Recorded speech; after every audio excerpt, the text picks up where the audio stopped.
The first thing Captain Joel Wren noticed wasn't the dragon. It was the silence. Not the kind that comes after a storm or a power-down cycle. This was different. Wrong. Like the universe itself had taken a breath and forgotten how to exhale. Outpost Varela 9 sat on the edge of a dead mineral moon orbiting a dim red giant. Nothing about it was supposed to be interesting.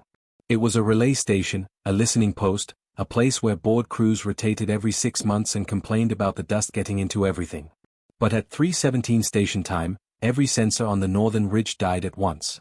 No warning pings. No degradation curve. No error cascade. Just, instant nothing. North Ridge telemetry just flatlined, Engineer Mark Holloway said from the diagnostics console. His voice was too calm for what the screens were showing. That's not a malfunction. That's a deletion. Joel stood from the command chair. Show me backup feed. Mark hesitated. Already cycling through it. The secondary systems should have kicked in immediately. Redundant arrays. Deep field backups. Orbital relay mirrors. Instead, they returned fragmented images, like something had chewed through the data itself.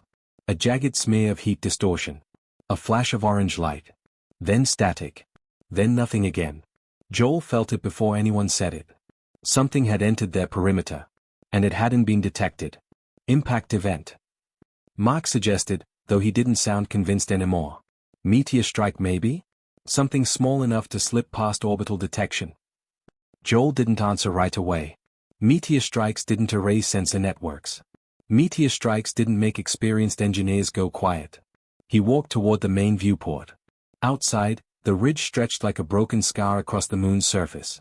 Normally it was dead, gray, lifeless stone under a thin haze of dust. Now it was glowing. Not bright. Not explosive. Smoldering. Like embers buried under ash that hadn't fully decided whether to die or wake up. Then the sky turned orange. Captain, someone whispered behind him. The external cameras rebooted one by one, struggling like they were waking from a nightmare. The feed flickered. Stabilized. Flickered again. And finally held. What they showed did not match any cataloged threat profile in the Union database. A crater had formed just beyond the ridge line. Fresh. Still steaming. The edges were too clean for a meteor impact. Too precise for random collision. Something had fallen from orbit. Something alive. Magnify, Joel ordered. The system obeyed reluctantly. The image zoomed in. At first it looked like debris. Charred rock. Twisted fragments of something metallic. No, not metallic. Organic? Scales? Plates? Then it moved. The entire outpost seemed to shift in response. A collective tightening of breath, of muscle, of instinct. Because the shape in the crater was not debris. It was curled. Small. Compact. Like a creature trying to make itself smaller than existence allowed. A wing twitched. Then another. Slowly, the thing unfolded. And Joel saw it clearly for the first time. It was alive. Not human. Not machine. Not anything they had trained for. It had a body covered in dark, glassy scales that caught the orange glow of the crater like burning coal. Its wings were too thin to be armor, too structured to be accidental. They trembled as they extended, as if the act of existing was physically painful. Its head lifted. And it looked around. Not with dominance. Not with rage. With confusion. Like it had expected somewhere else entirely. Scan it, Mark said, voice tightening. I am, replied Systems Officer Lyra Chen. But I'm getting contradictions. What kind of contradictions? She swallowed. It's registering as thermal anomaly, biological life form, and gravitational distortion source, all at once. Joel's hand moved instinctively toward his sidearm. Then stopped. Because the creature sneezed. A small, almost delicate sound. A puff of fire erupted from its nostrils, barely enough to scorch the dirt in front of it. A flicker. A mistake more than a threat. And then it paused. As if realizing what it had done. It lowered its head. And shrank. The creature curled its wings tighter around itself, trembling. Not like something preparing to attack. Like something afraid it had been seen. The silence in the command room deepened. Even the systems seemed to hesitate, as if unsure whether to classify what they were witnessing as danger or something else entirely. Mark whispered, "That's a dragon?" Joel didn't answer immediately. Because every tactical training he had ever received said the same thing. If you encounter a non-human aerial bioentity capable of atmospheric ignition, you secure or eliminate it immediately. But what he was looking at didn't match weapon. It matched something worse. Something uncertain. Outside, the tiny creature pressed itself lower into the crater, wings shaking as distant dust settled around it like falling ash. And for the first time since arriving on Varela 9, Captain Joel Wren realized the outpost was no longer the most dangerous thing in the sky. Something else had arrived first. And it was afraid. By the time the security team reached the crater, the entire northern ridge had been locked down. Floodlights cut through the drifting ash. Automated turrets tracked slow arcs across the landscape. Drones hovered overhead like nervous insects, their sensors locked onto a single point in the center of the impact zone. No one spoke above a whisper anymore. Because fear had already done most of the talking. Captain Joel Wren stood at the forward line with 3 Marines behind him.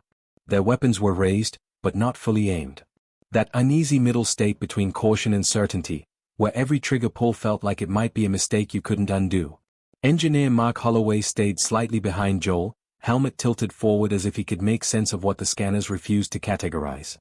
Thermals are inconsistent, Mark muttered. It keeps shifting. Shifting how? Joel asked. Mark hesitated. Like it doesn't know what temperature it is supposed to be. That didn't help. Ahead of them, the crater glowed faintly orange, still radiating residual heat from whatever had fallen. The ground around it was glassed in places, melted into uneven black mirrors that reflected the floodlights in warped fragments. And in the center of it, the dragon was awake. It had lifted its head again, slowly, cautiously, like even that motion required negotiation with pain.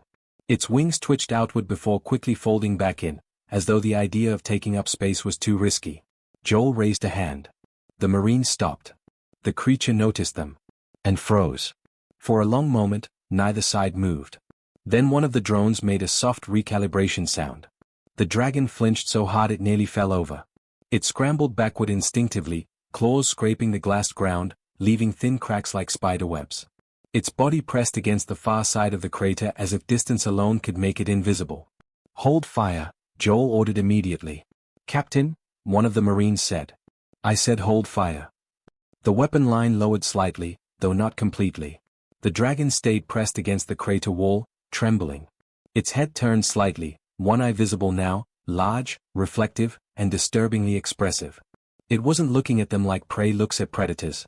It was looking at them like something that had never learned what predators were supposed to look like, but assumed it was probably everything else. Mark stepped forward half a pace before Joel could stop him. Mark, Joel warned quietly. I'm not going to touch it, Mark said. Just observation. The dragon reacted instantly. It tried to retreat further but tripped over its own tail. Its body folded awkwardly, wings flaring in panic. It let out a small, high-pitched sound, half hiss, half chirp. Then it did something that froze everyone worse than any threat display ever could. It curled in on itself. Not in aggression. In protection. Its wings wrapped around its body like armor it didn't trust. Its head tucked down. And it stopped moving. A silence followed so complete it felt artificial. Even the wind seemed reluctant. Mark blinked. That's not a defensive posture. Joel didn't take his eyes off the creature. No. That's fear, Mark finished softly. One of the Marines shifted. Sir, confirmation? That's a dragon-class entity. If it panics. It's already panicking, Joel said. The Marine hesitated. Then we should neutralize before it escalates. Joel turned slightly. Escalates into what? He asked. No one answered. Because the answer didn't fit doctrine. A dragon, if that's what this was supposed to be dominance incarnate. Apex predator. Atmospheric hazard. A thing that turned cities into ash and broke fleets apart in orbit. But this thing had flinched at a drone. It had tripped over its own body. It had hidden from footsteps. Mark lowered his scanner slightly. Captain. I don't think it understands us. Joel looked back at the crater. The creature had peeked out again, slowly. One wing still half covering its body, like it wasn't sure whether uncovering itself was safe. Its head tilted slightly. Curious. Confused. Not calculating. Not hunting. Just watching. Then it sneezed again. A tiny burst of flame, less than a torch ignition, flickered harmlessly across the stone. It startled itself more than anyone else. The dragon jerked backward, then immediately froze as if expecting punishment for existing. Nothing happened. No shots fired. No retaliation. Only silence. And that seemed to confuse it even more. It doesn't know how to be dangerous, Mark said suddenly. Joel didn't respond immediately. Because that was absurd. It was also exactly what he was seeing. The creature shifted slightly, its claws scraping softly against the ground. It tried to stand taller, but its legs wobbled. It gave up halfway and settled into a crouch instead, wings still tucked close like a shield. One of the drones emitted a soft scanning tone. The dragon immediately covered its head. "Shut that down," Joel said sharply. The drone operator hesitated. "Sir." "Now." The sound stopped. The dragon slowly lowered its wings again. A pause. Then it did something unexpected. It tilted its head. Not threatening. Not warning. Just observing. Like it was trying to understand why the noise stopped. Mark exhaled slowly. "It thinks we control the sounds." Joel felt something shift in his chest, though he didn't have a name for it yet. "Or," Joel said quietly, "it thinks the sounds control us too." The Marines behind him shifted again, uneasy. One of them whispered, "So what is it, sir?" Joel stared at the small, trembling creature in the crater. It was the size of a large dog. It had wings too thin for atmospheric flight. It had just sneezed fire like it was an accident. And it was watching them like they were the unpredictable ones. Joel lowered his weapon slightly. "I don't know," he admitted. A long silence followed. Then the dragon slowly uncurling just a fraction. Not enough to be brave. Just enough to see them better. And for the first time since impact, it didn't try to hide completely. But it still looked terrified. Command arrived at dawn. Not physically, Virela 9 was too remote for fast reinforcement, but through a tight beam uplink that cut through the station like a blade of authority. Every screen in the outpost flickered from tactical feeds to a single emblem, Union Security Directive 19 Delta. Captain Joel Wren stood in the command center as the message played. Beside him, Engineer Mark Holloway hadn't slept. None of them had. The image stabilized into a cold-faced admiral seated somewhere far away, surrounded by holographic overlays of threat grids and orbital schematics. "We are aware of the unidentified atmospheric entity recovered at your site," the admiral said. "Designation pending classification as hostile life form." Joel glanced at the live feed window on a side monitor. The creature, still in the containment habitat they had improvised from a decommissioned cargo bay, was curled near the far wall. It hadn't stopped trembling since morning. The admiral continued. "You are instructed to initiate containment protocol immediately. If containment is compromised or risk escalates beyond threshold, neutralization is authorized." Mark muttered under his breath, "Of course it is." Joel didn't respond. "Repeat," the admiral said, voice tightening slightly, "neutralization is authorized." The transmission ended. Silence filled the room again, heavier than before. Mark rubbed his face. "They didn't even ask what it is." Joel stared at the blank screen. "They don't care what it is." A pause. "They care what it could become," Mark corrected. Joel turned slightly. "Same thing to them."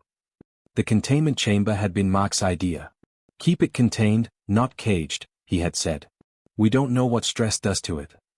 The chamber was transparent on three sides, reinforced with field emitters instead of physical bars. It was meant for hazardous xenobiology specimens, rare, volatile, unpredictable organisms that required observation without direct interference. It had never held something like this before.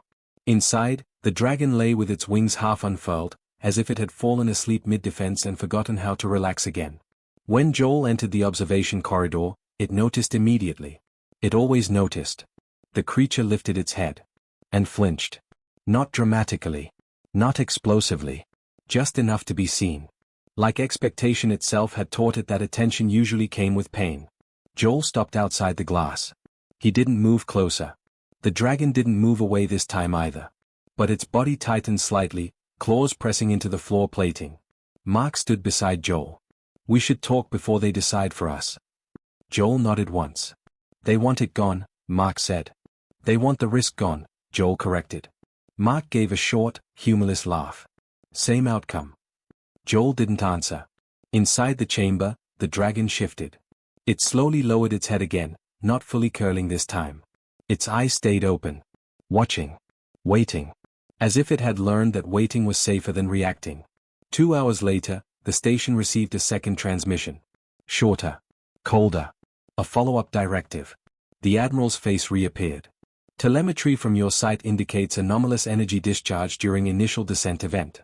That level of energy output is consistent with classified class weapons systems. Joel's jaw tightened. That entity represents an unknown variable with catastrophic potential. You are ordered to prepare termination procedures. Mark looked at Joel. They think it's a weapon. Joel looked back at him. Everything unknown is a weapon to them. Inside the chamber, the dragon shifted again, reacting to a distant sound in the facility structure. One of the maintenance drones passing outside the corridor. It flinched so hard it stumbled. Then froze, waiting for punishment that didn't come. Mark stepped closer to the glass. Captain, look at it. Joel already was.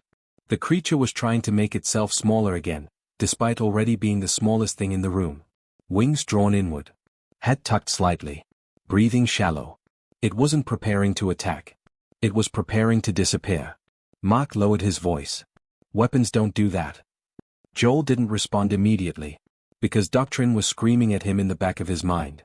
Because every protocol, every training simulation, every risk assessment model said the same thing.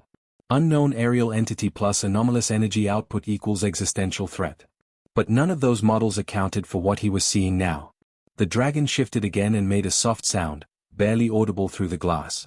Not a roar. Not even a hiss. More like a broken attempt at communication that had never been used before. Mark swallowed. It's trying not to be scary. Joel felt something uncomfortable settle in his chest. A security officer entered the corridor behind them. Captain Wren. Joel didn't turn. Not now. It's command priority. That made him turn. The officer hesitated. They flagged the entity for immediate escalation review. If we don't submit termination readiness within 4 hours, remote command override will initiate. Mark muttered, so it's already decided. Joel looked back through the glass. The dragon had noticed the officer's voice. It had pressed itself even lower now. Not because it understood the words. Because it understood tone. Fear. Authority. Judgment. Joel stepped closer to the glass than he had before. The dragon immediately flinched again, but didn't retreat. It just waited. Mark's voice was quiet. What are we supposed to do, Joel? Joel didn't answer immediately. Because for the first time in his career, every available option felt wrong. Kill it. Contain it. Hand it over. All of them assumed the same thing. That it deserved fear. Inside the chamber, the dragon slowly lifted its head again. Its eyes met Joel's through the reinforced glass. And for a moment, Joel saw something that didn't fit any classification. Not intelligence as threat. Not intelligence as predator. But intelligence as uncertainty. Like it was asking a question it didn't have words for. Joel exhaled slowly. Then, quietly, he said, "Lower the weapons." Mark blinked. What? Joel repeated it, louder this time. All perimeter weapons. Stand down. The security officer stiffened. Captain, that is a direct violation of. I know what it is, Joel said. A beat. I don't care. Silence hit the corridor like a physical force. Inside the chamber, the dragon tilted its head slightly. Not understanding the words. But noticing the change. The absence of threat. Slowly, its wings loosened by a fraction. Not enough to be confident. Just enough to stop bracing for impact. And for the first time since it arrived on Varela 9. It didn't try to make itself disappear completely. The first night without weapons aimed at it changed nothing. And somehow, that was what changed everything. The containment habitat on Varela 9 remained silent, softly lit by low-spectrum lamps designed for xenobiological observation. No harsh glare. No sudden shifts. Just a steady, patient glow meant to keep stress levels minimal. Inside, the dragon stayed in the far corner. Not because it was trapped there. But because it had chosen that corner the first time it had stopped moving. Captain Joel Wren stood outside the reinforced glass again, arms folded behind his back. He didn't speak. He didn't call for reports. He simply watched. Beside him, engineer Mark Holloway adjusted a handheld scanner out of habit more than necessity. It hasn't moved more than 2 meters since containment started, Mark said quietly. But its vitals are stabilizing. Joel nodded once. That's good. Mark glanced at him. That's not what I expected you to say. Joel didn't take his eyes off the creature. Neither was I. Inside the habitat, the dragon shifted slightly. It reacted to everything. A distant mechanical hum from the station infrastructure. A change in airflow. Even the subtle vibration of someone walking too quickly in the corridor outside. Every time, it tensed. Not aggressively. Defensively. Like the universe was a place where sudden pain was normal, and stillness was just the calm before it. Then the food arrived. It was left outside the inner threshold, standard xenobiology protocol. Nutrient-dense protein paste encased in sealed containment packs, designed for unknown metabolic systems. The delivery drone placed the pack down and retreated immediately. The dragon didn't move. For a long time. Joel expected curiosity, hunger response, some instinctive reaction. Instead, there was hesitation. Then fear. It lowered its head slightly, watching the object as if it might explode. Mark frowned. It doesn't recognize food as safe. Joel replied quietly, or it doesn't recognize anything as safe. Hours passed. The pack remained untouched. Then, at some point during the artificial night cycle, the dragon moved. Slowly. Like each motion had to be negotiated with memory. It approached the food. Stopped. Backed away. Approached again. Then, finally, it nudged the pack with its nose. Nothing happened. No explosion. No pain. It froze. Waiting. Still nothing. Then it nudged it again, harder this time. The seal cracked. A faint scent released into the air. The dragon recoiled instantly, wings flaring in panic. It scrambled backward so fast it nearly hit the wall, then froze again as if expecting punishment for reacting. None came. Only silence. Mark leaned forward slightly. It thinks the food is dangerous. Joel watched carefully. Or it thinks everything is. Inside the habitat, the dragon lowered itself cautiously again. Its breathing was uneven.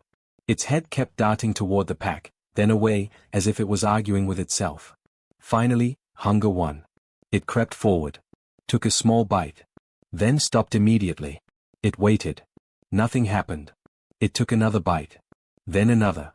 Each one slower than the last. As if learning, step by step, that not all consequences were immediate. By the third day, it began to explore. Not the habitat. Not at first. Just the idea that moving did not always cause harm. It tested the floor plating with one claw, then withdrew it quickly. It tested again. Then lingered slightly longer. Mark watched the data readings. It's conditioning itself. Joel nodded. No. It's unlearning something. Mark looked at him. What? Joel hesitated. Fear, he said finally. The name came from Mark. They had to call it something for documentation. We can't keep labeling it Unknown Aerial Entity 7A, Mark said. It's not a file. It's alive. Joel didn't argue. Mark suggested ash. Joel raised an eyebrow. Why ash? Mark gestured vaguely toward the logs. Because it came out of fire. And it looks like it survived something it shouldn't have. Joel didn't respond immediately. Then he said, fine. Ash. And for the first time, the creature had a name that wasn't a classification. Ash reacted strangely to sound. Not volume. Intent. A maintenance drone passing too quickly would send it into a defensive crouch. But Joel speaking outside the glass, calm, steady, made it tilt its head. Not understanding words. But noticing tone. One day, Joel sat down outside the observation panel. No weapons. No motion. Just presence. Mark watched from a distance. You're treating it like a scared animal. Joel replied, that's what it is right now. Inside, Ash noticed him. It didn't flinch immediately. That alone was new. It approached the glass slowly. Then stopped at a safe distance. Its head tilted. Joel didn't move. Minutes passed. Then Ash did something unexpected. It pressed its forehead against the glass. Not forcefully. Not urgently. Just, contact. Like it was testing whether the barrier between them was real. Joel stayed still. Mark whispered, it's not scanning. It's checking you. Joel's voice was low. Or checking if I'm going to hurt it. Mark swallowed. And? Joel watched the creature carefully. I'm not, he said. On the fifth day, Command checked in again. Same Admiral. Same tone. Less patience. We have reviewed your non-compliance, the transmission said. You are operating outside authorized threat protocols. Joel stood straight. It hasn't demonstrated hostility. The Admiral's expression didn't change. It demonstrated unknown energy discharge capability during descent. It sneezes, Joel said flatly. A pause. Mark almost laughed, but stopped himself. The Admiral continued. That is irrelevant. Joel's jaw tightened. It is not behaving like a weapon, Joel said. The Admiral replied, all weapons are unpredictable until they are understood. Joel looked toward the habitat. Ash was curled again, but not tightly now. Resting. Not fully relaxed, but no longer braced for impact. Joel spoke quietly. And all living things look like weapons if you're scared enough. The channel went silent for a moment. When the Admiral spoke again, the voice was colder. You are instructed to prepare termination protocol. The connection ended. That night, Ash didn't curl into the corner. It stayed near the center of the habitat. Not sleeping. Just existing. For the first time, it didn't flinch at every sound. Not because the world had become safe. But because it had started to learn something it had never known before. That not everything moving around it meant pain. Outside the glass, Joel remained seated. Watching. Not as a guard. Not as a commander. But as the first thing in a long time that Ash had started to trust. And not immediately fear. The first sign was not the enemy. It was the sky. Captain Joel Wren noticed the change in atmospheric readings before the alarms ever sounded. A subtle distortion in orbital pressure. A hesitation in the background radiation field, like something vast had entered the system and the universe was trying to decide whether it should react. Engineer Mark Holloway leaned over the console. That's not a storm pattern. Joel's eyes narrowed. No. The station lights flickered once. Then every external camera feed shifted simultaneously. A shadow had appeared above Virela 9. Not a natural one. Not a passing asteroid field. Something arriving with intent. Mark's voice tightened. Captain, we've got a mass signature entering low orbit. It's matching nothing in Union registry. Joel already knew what it meant. The thing that brought Ash here wasn't finished.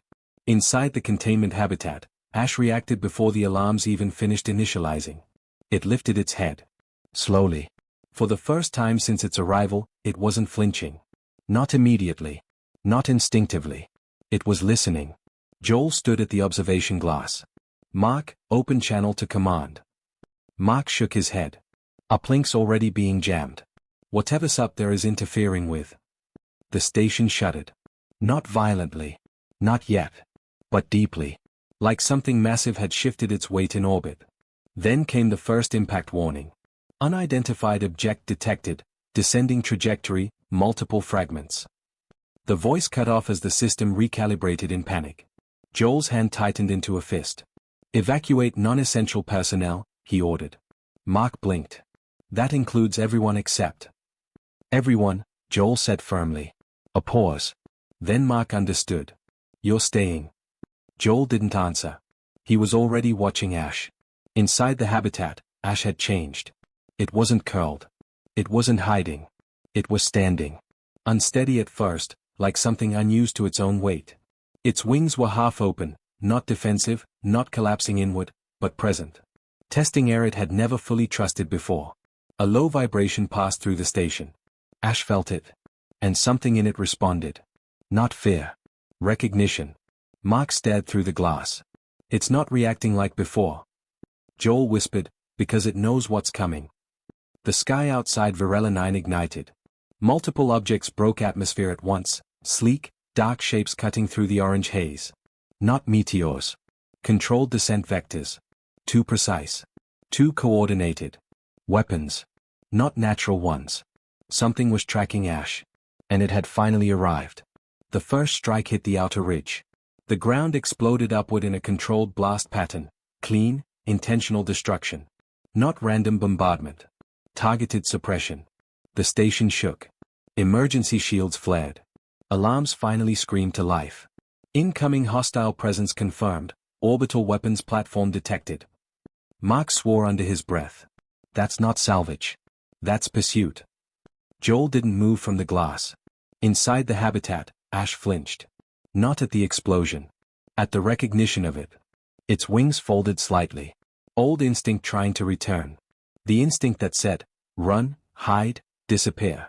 But then something else happened. It looked toward Joel. Not as a threat. Not as prey. As something that had stayed. Something that had not hurt it. Joel met its gaze. And for the first time, he saw understanding forming there. Not intelligence as calculation.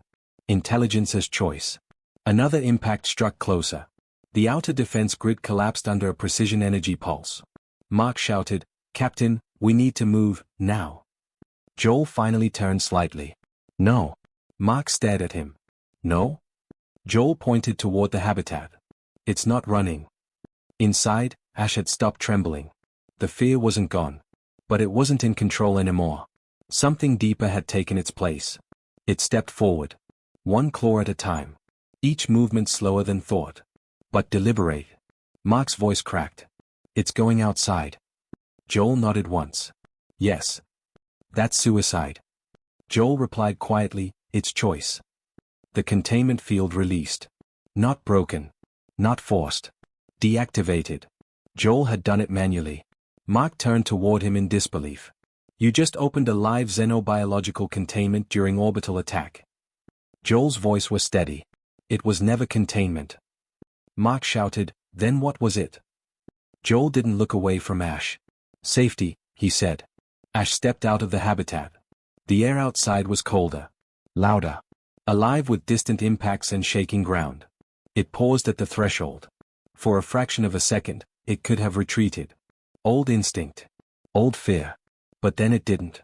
It stepped fully outside. The station trembled as another strike hit nearby.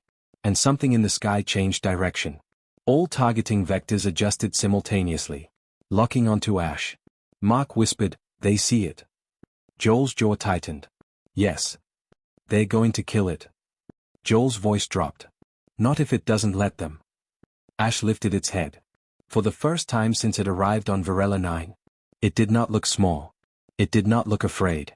Its wings spread, not fully grown, not fully formed, but enough to claim space. The air around it began to shimmer. Mark stared. "That energy signature." Joel finished quietly, "It's what brought it down." Above them, the orbital weapons platform initiated final descent firing sequence. Target lock confirmed. Firing. Ash roared. It was not loud. It was not large. But it was structured. Like something inside it had finally learned how to speak without hesitation. A pulse of compressed flame erupted upward, not chaotic fire, but focused ignition, bending light itself as it cut through the descending strike. The sky fractured. For a moment, orbit itself looked like it forgot how to hold position. The first weapon vanished. Then the second. Then silence returned. Ash staggered. Its wings trembled. The energy drain was immediate. It wasn't a god. It wasn't a monster. It was something small that had just done something impossible. It collapsed onto the ground. Not dead. Just exhausted. The sky cleared. No more incoming signatures. No more orbital interference. Only drifting ash light and broken silence. Mark stared at the empty sky. It stopped them. Joel walked slowly toward the glass. Ash was still breathing. Still alive. Barely. Joel spoke softly. "Yeah," he said. A long pause. Then, almost like a realization finally settling into place. "That's definitely a dragon." But this time, no one reached for their weapons.